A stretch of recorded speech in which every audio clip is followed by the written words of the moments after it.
souhaité vous réunir pour vous tenir informé de l'évolution du problème des relations entre la ville et la communauté d'agglomération bergeracoise. Vous vous souvenez sans doute que j'avais adressé une proposition à monsieur le président de la CAB, monsieur Rousseau, pour sortir de cette impasse tout à fait illogique dans laquelle on est, qui était de lui dire, voilà, on ne touche pas au bureau tel qu'il a été élu le 7 avril, on ne met pas les choses en cause, simplement dans l'intérêt général, puisque lui-même disait qu'il souhaitait qu'il y ait un dialogue, et que le dialogue se développe, dans l'intérêt général de tout le monde, j'ai proposé qu'il y ait 3 conseillers, qu'on élargisse le bureau de la CAB à 3 conseillers délégués supplémentaires, ce qui aurait permis de faire siéger au bureau de la CAB le maire de Bergerac et 2 de ses adjoints. Ce qui paraît quand même tout à fait conforme à l'esprit du fonctionnement des intercommunalités. Et donc, ça ne modifiait pas non plus, sans doute, les questions de majorité à l'intérieur du bureau de la CAB, puisque 3 en face de 17, ça ne modifie pas une majorité. Mais ça permettait d'engager le dialogue et de l'engager en amont, parce qu'on voit bien les conseils communautaires, quand les dossiers arrivent, ils sont terminés, ils sont achevés. Or, on sait bien que c'est dans le bureau que se font les orientations, que se travaillent les projets, et c'est à ce stade-là que la discussion peut être vraiment utile. Donc ce courrier, alors je note, on me dit le courrier non daté, je pense qu'il y a eu un problème, la secrétaire a oublié de le dater. Par contre, il était parfaitement daté, puisque je l'ai moi-même déposé en recommandé avec accusé de réception le samedi 14 juin, et que donc il n'y a pas d'équivoque là-dessus. Donc j'ai reçu cette semaine un courrier signé non pas par M. Rousseau, mais par le vice-président de la CAB, M. Zaccaron, nous disant que notre demande avait été débattue au bureau communautaire du 24 juin dernier et que celui-ci, à ce jour, ne souhaitait pas donner une suite favorable à cette démarche. Et que, bien entendu, cela ne remet pas en cause s'agissant de rencontres qui pourront être les nôtres sur des dossiers concernant la ville de Bergerac.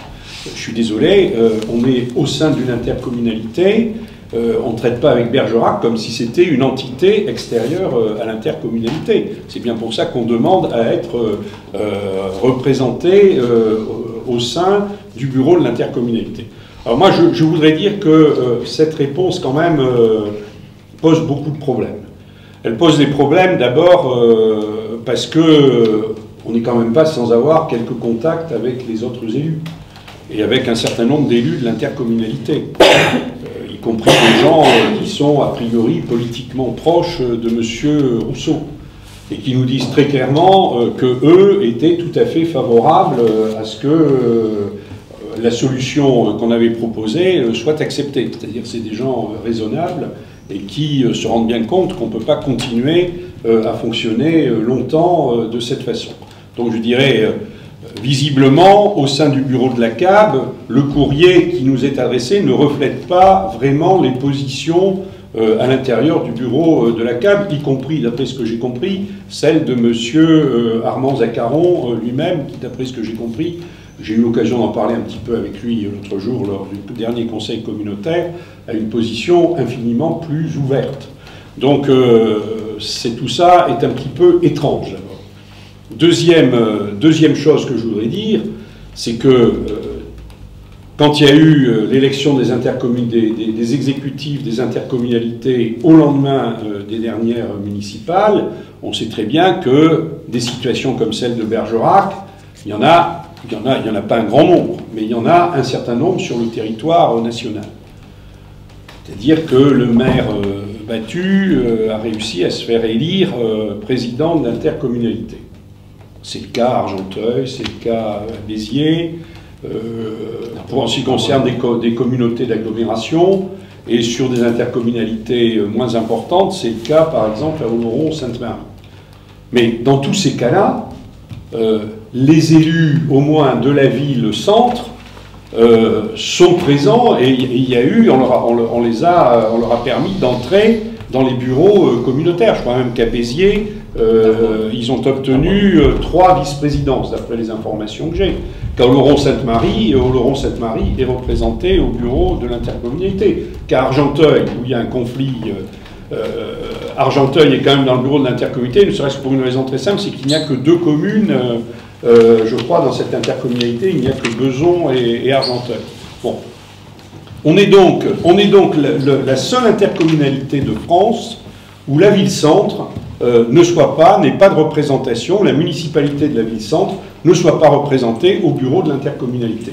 Donc c'est une situation qui est profondément anormale, qui est, je dirais, contraire à l'esprit de la loi et contraire à la démocratie la plus élémentaire. Je rappelle quand même que la semaine dernière, le Conseil constitutionnel a déclaré inconstitutionnelles les dispositions qui ont fixé la composition des conseils communautaires sans tenir compte du poids respectif des différentes communes, ce qui est le cas en ce qui concerne le conseil communautaire de la communauté d'Agglo bergeracoise, puisque la ville de Bergerac, qui représente plus de la moitié de la population, n'a dans cette communauté d'Agglo qu'un tiers des sièges. Donc ça a été déclaré anticonstitutionnel par le Conseil constitutionnel la semaine dernière. Et ces dispositions ont été annulées. Donc on est dans une situation qui est tout à fait anormale. Donc dans ces conditions, comme je l'avais déjà un peu annoncé, je vais saisir le ministre de l'Intérieur. Je vais saisir Bernard Cazeneuve de cette situation. C'est une situation qui est complètement anormale, qui est contraire à toutes les règles, qui est contraire à l'esprit de l'intercommunalité, qui est contraire au principe de la démocratie. Et donc je saisis le ministre de l'Intérieur de cette affaire et je vois qu'une issue.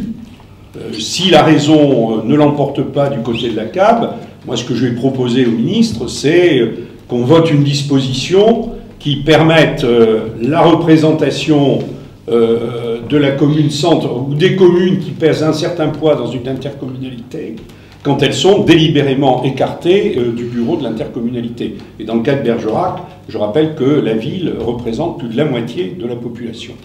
Voilà. Donc je saisis le ministre de l'Intérieur. Enfin, on est obligé d'en arriver là. Dans le bureau d'une intercommunalité, si qu'une commune qui dépasse un certain pourcentage de la population doit être représentée au bureau de l'intercommunalité. D'où viendrait cette disposition? Qui peut l'imposer? Ça peut être le gouvernement qui la propose au Parlement, ou ça peut être une initiative parlementaire, un amendement. D'accord. Passer par le Parlement. Ah, il faut passer par le Parlement, c'est du domaine de la loi. Mais je veux dire, quand on arrive à des situations aussi absurdes et aberrantes, je dirais, c'est le rôle du législateur que d'intervenir.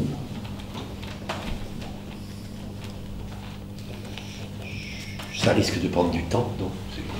Ça prendra le temps qu'on voudra bien prendre. Oui. Le Parlement, vous savez, il siège maintenant, il faut trouver un texte pour attacher cette disposition. Je dirais, on n'est pas à un mois près. Si ça doit continuer comme ça, on n'est pas à un mois près.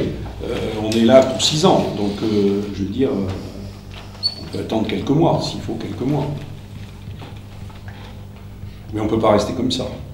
D'ailleurs, il y a de plus en plus de gens au sein de la CAB et au sein même du bureau de la CAB qui se rendent compte que c'est une situation qui est absurde.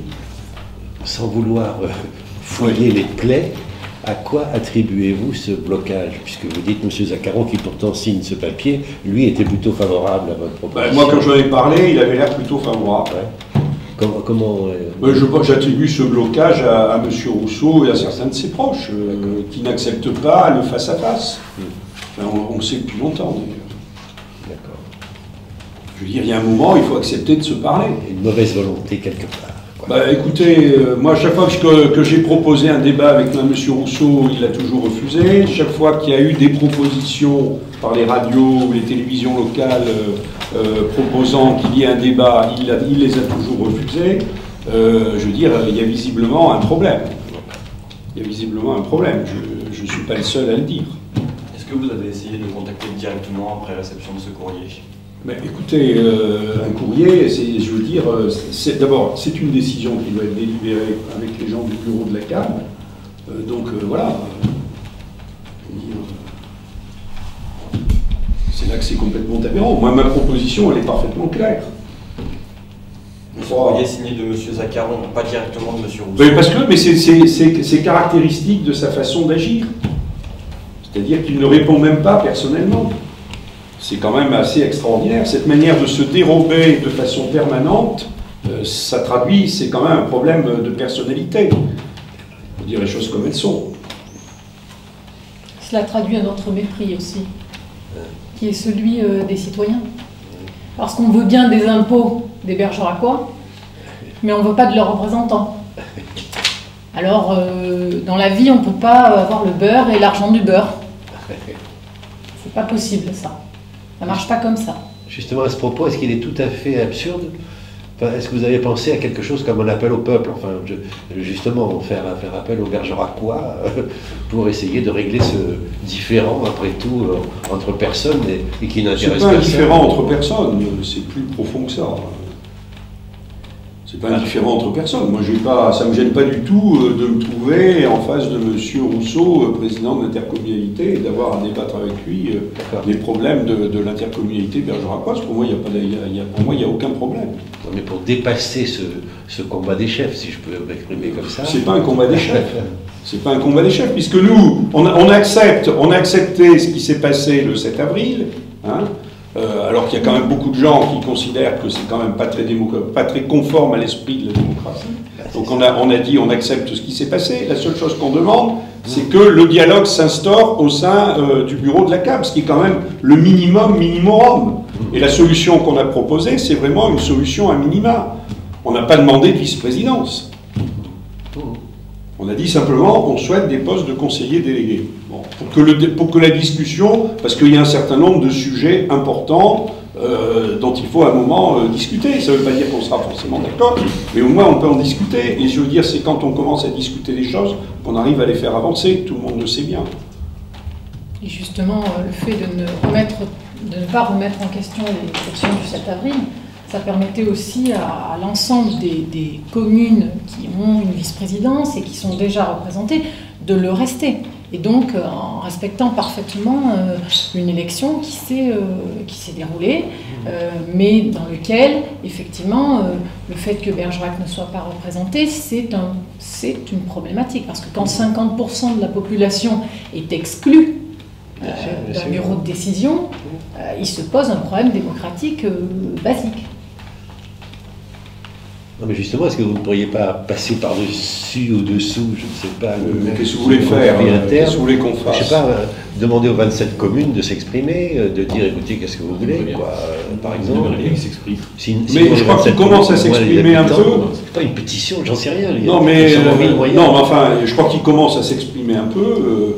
Bon, moi je ne sais pas quelle est l'ambiance qui règne au sein du bureau de la CAB, puisqu'on n'y est pas.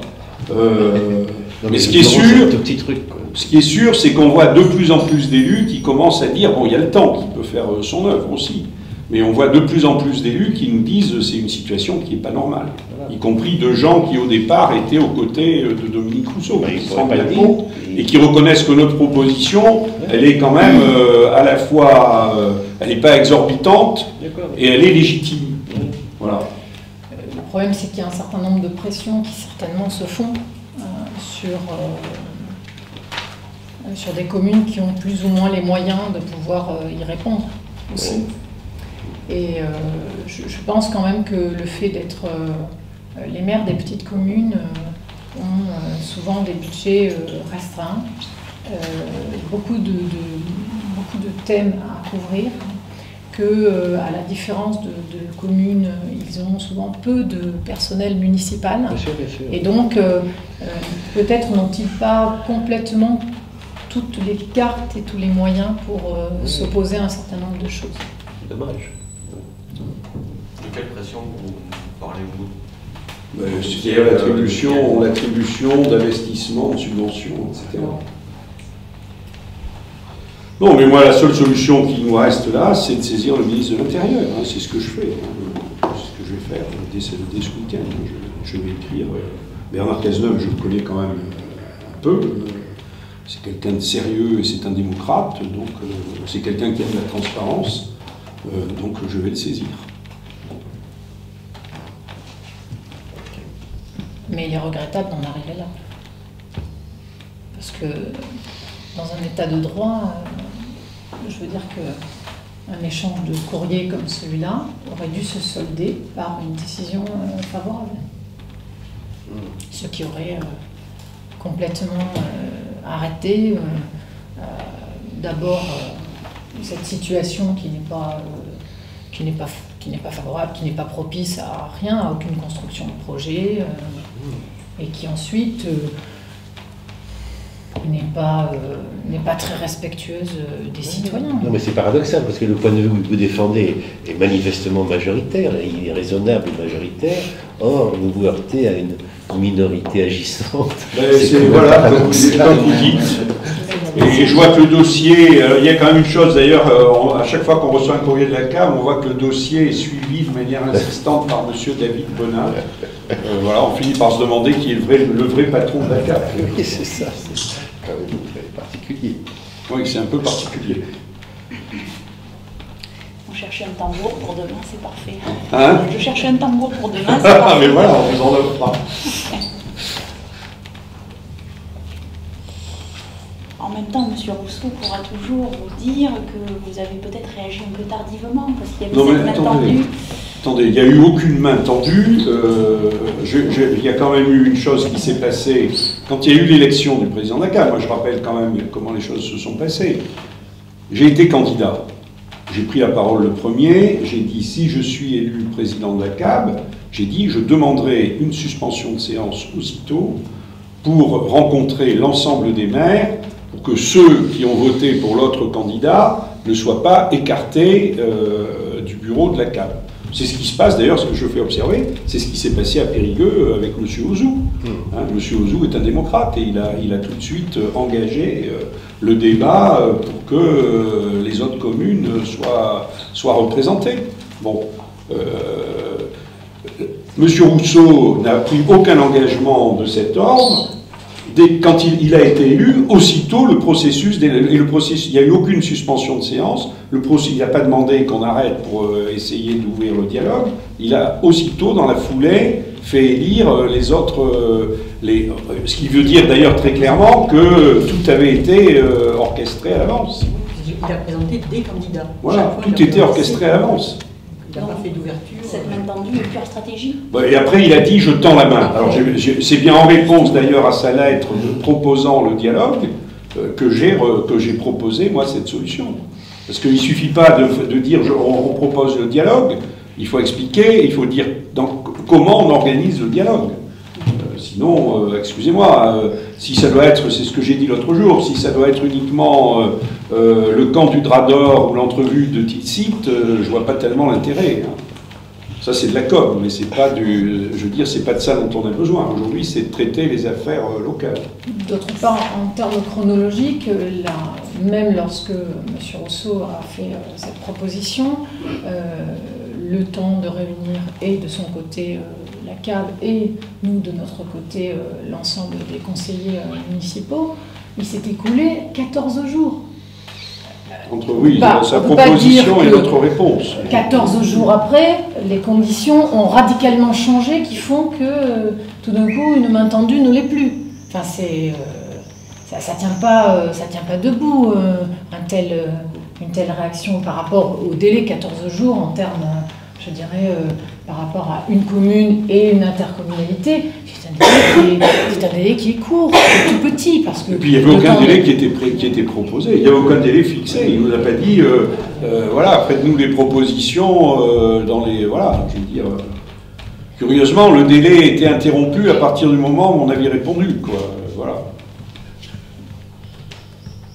Et puis je pense que dans un fonctionnement normalisé, communal, intercommunal, il n'est pas question d'ultimatum. On ne pose pas une date comme étant un jalon, parce que les choses ne se font pas comme ça. Justement, si des relations sont normalisées, elles ne procèdent pas d'ultimatum. C'est pourquoi il est regrettable qu'il n'y ait pas eu de, je sais pas quoi, un truc intermédiaire, un conseil des sages, constitué de vieux bergeracois raisonnables. Et on va vous nommer, monsieur Clamas. Il irait arrêter. On va vous charger d'être le médiateur, monsieur Clamas. Ou un médiateur. Je ne sais pas si on vous acceptera. Non. Il faut qu'il nous donne aussi les raisons de ce refus, parce que nous avons reçu un courrier, mais nous n'avons pas les raisons. Il n'y a aucune ni explication. juste donner, ne pas donner une suite favorable. C'est-à-dire que la première lettre, Voilà. c'est-à-dire, c'est pas, enfin, la première lettre qui a été écrite le fin mai, on nous disait les enjeux sont tellement importants qu'on ne peut pas ne pas en discuter ensemble, il faut dialoguer. Et on envoie, moi j'envoie cette réponse, je la remets à la poste le 14 juin. Le 17 ou 18 juin, il y a un bureau communautaire, c'est-à-dire 15 jours après la première lettre de M. Rousseau, un bureau communautaire qui décrète que le dialogue n'était pas possible, qu'il y avait trop de choses qui étaient engagées et trop d'engagements qui avaient été pris par les gens de l'intercommunalité pour qu'on puisse revenir dessus maintenant. Alors attendez, qu'est-ce que c'est que cette histoire de dialogue qui 15 jours après n'est plus possible parce qu'il y a trop de choses, soi-disant, qui ont été engagées. Enfin, c'est déraisonnable. On manque de rouage véritablement démocratique. Non, on manque d'esprit démocratique chez certaines personnes, ce qui n'est pas tout à fait la même chose, parce que vous pouvez mettre tous les rouages que vous voulez, s'il n'y a pas de volonté de dialogue, vous ne pourrez pas permettre le dialogue. Bon, c'est vrai que l'intercommunalité, c'est quand même un exercice où on sort de sa stricte vue communale, mais où on va envisager des problèmes vraiment beaucoup plus généraux, beaucoup plus diversifiés. Et puis, on fait avec d'autres élus, d'autres communes. Certaines communes ont eu une seule liste, par exemple, qui rassemble des tendances extrêmement différentes. Mais on se rend compte que finalement, Creil, par exemple. C'est assez...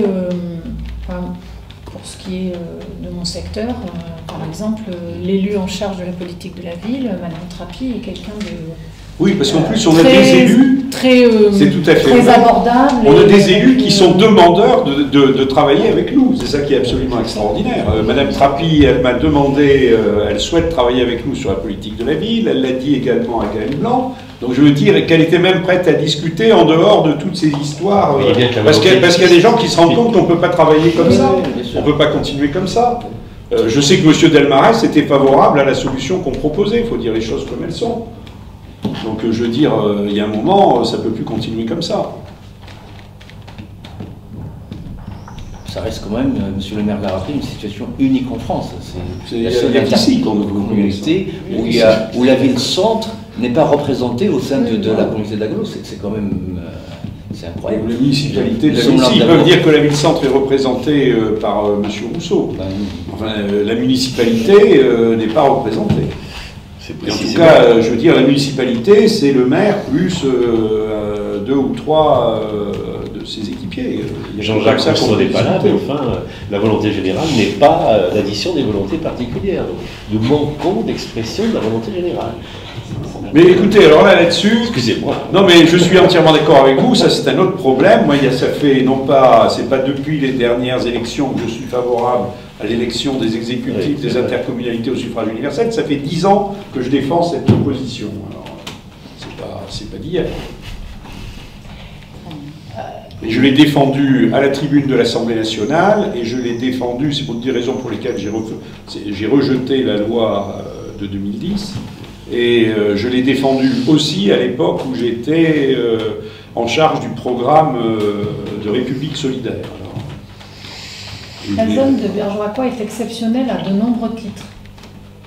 Mais j'aurais moins aimé qu'elle soit moins exceptionnelle juste pour ce fait-là. Notre manière. Je préfère l'exception culturelle de Bergeracois, tout un tas d'autres exceptions, mais celle-là, moins, curieusement. Et ce blocage, en plus, aujourd'hui, nous attendons des réponses, nous, sur des programmes d'investissement initiés par la CAP qui peuvent intéresser Bergerac et les Bergeracois. Et puis on a aussi des programmes. Voilà. Et on attend toujours une réponse, on attend au moins une réponse sur la suite des PPI notamment. de l'année 2014. Tout ça est très préjudiciel.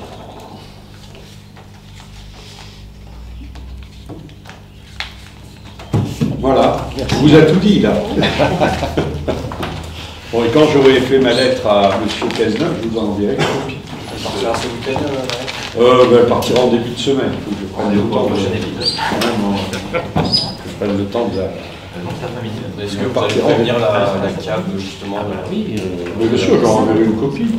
Une lettre que j'enverrai à M. Cazeneuve.